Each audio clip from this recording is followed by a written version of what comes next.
मोठी बातमी बारामतीमधील कार्यक्रमात शरद पवार आणि अजित पवार यांच्यामध्ये चर्चा झाली।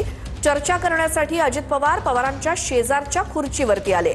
खरं तर आसन व्यवस्था अशी करण्यात आली होती की शरद पवार आणि अजित पवार यांच्यामध्ये गौतम अदानी यांच्यासाठी खुर्ची ठेवण्यात आलेली होती। मात्र स्टेजवर असताना काही चर्चा करण्यासाठी अजित पवार हे शरद पवारांच्या बाजूच्या खुर्चीत आले आणि दोघांमध्ये चर्चा सुरू होती। विद्या प्रतिष्ठानच्या कार्यक्रमात अर्थात शरद पवार एआय सेंटरच्या उद्घाटन प्रसंगी एकाच व्यासपीठावरती हे सगळे नेते आलेले असताना शरद पवार आणि अजित पवार यांच्यामध्ये काही चर्चा झाली। त्याची ही दृश्य मात्र दोघांच्या खुर्च्या या अंतरावरती होत्या। मध्ये गौतम अदानी यांच्यासाठी खुर्ची ठेवण्यात आलेली होती। मात्र काही चर्चा करण्यासाठी अजित पवार हे जवळच्या खुर्चीत येऊन बसले आणि ते शरद पवारांची बोलत होते।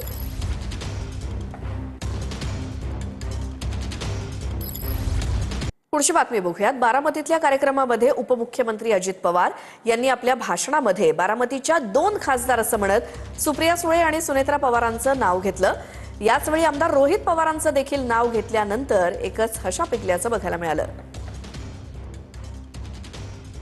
आदरणीय पवार साहेब, आज आवर्जून बारामतीला या उद्घाटनाच्या करता आपल्या Sharadchandra Pawar centre of excellence in artificial intelligence या उद्घाटनाच्या करता आलेले सन्माननीय उद्योगपती गौतमजी अडानी, सौभाग्यवती प्रीतीजी अदानी, दोन्ही खासदार सुप्रिया सुळे, सुनेत्रा पवार, आमदार रोहित पवार। तर याचवेळी बोलताना नात्यांमधला ओलावा चॅट जीपीटी घेऊ शकत नाही असं सुप्रिया सुळे म्हणाल्या। एआय माणसाची जागा घेऊ शकत नाही। पवार कुटुंब जे काही आहे ते बारामतीकरांमुळे आहे। दरवर्षी बारामतीला येत राहा असं आवाहन सुप्रिया सुळेंनी अदानींना केलं। कृत्रिम बुद्धिमत्ता ही अतिशय महत्त्वाची आहे, पण कृत्रिम बुद्धिमत्ता असली तरी ती आर्टिफिशियलच आहे।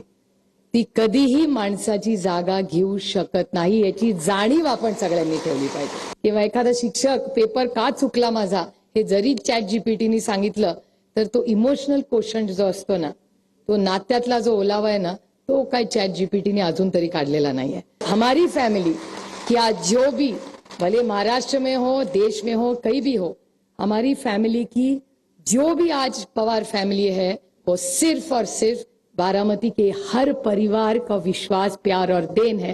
इसके कारण मैं भी यहाँ खड़ी हुई। तर यावेळी शरद पवार माझे मार्गदर्शक आहेत असं गौतम अदानी म्हणाले। बारामतीमधील कार्यक्रमात गौतम अदानी यांनी केलेलं हे मोठं वक्तव्य म्हणावं लागेल। तसंच गौतम अदानी यांनी आज शरद पवारांना खाली वाकून नमस्कार केला। I have been blessed to have known Pawar Sahib for almost more than 3 decades, and what I have learned from him has no parallel. But beyond knowledge, it is his wisdom, his affection, and his deep empathy that leaves the strongest imprint. That is why, for me, he has always been a mentor in the truest sense.